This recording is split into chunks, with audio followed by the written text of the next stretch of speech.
Arya's POV. My mother-in-law was killed when my husband's assistant ran a red light and hit her.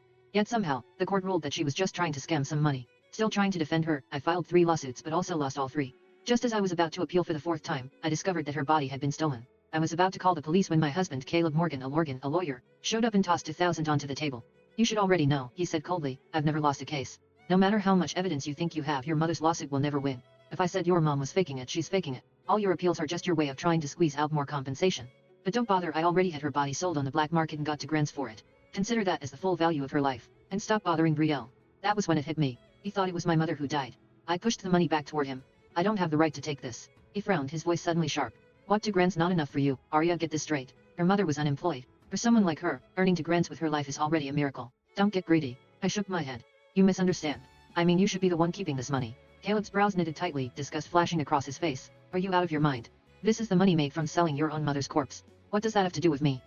Do you really think I'd take that kind of dirty money? Caleb grew up with only his mother. His father died early, and it was his mom who worked multiple jobs to raise him and pay for his law school dream, ruining her health in the process.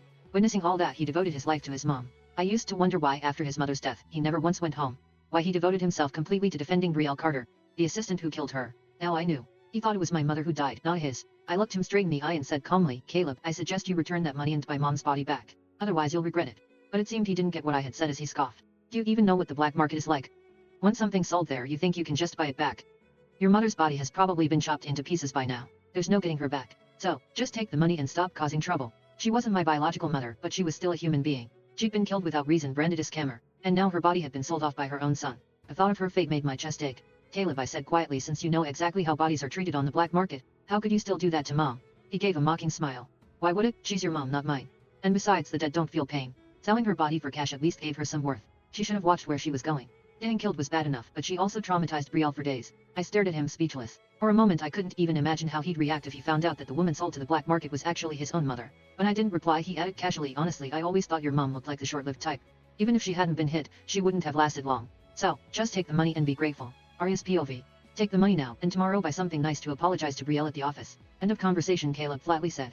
After that he dropped the money on the table and walked away without looking back. As I watched him leave, I suddenly realized something. The man who once fought for justice, the man I admired for his integrity, had completely rotted from the inside out.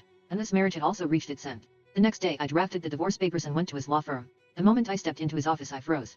There he was, the same man who couldn't stand a speck of dust, kneeling on one knee, gently massaging Brielle's foot. His eyes were filled with a tenderness I'd never seen before. When Brielle noticed me, she immediately put on her innocent act. Arya, don't get the wrong idea, she stammered, pulling her foot back.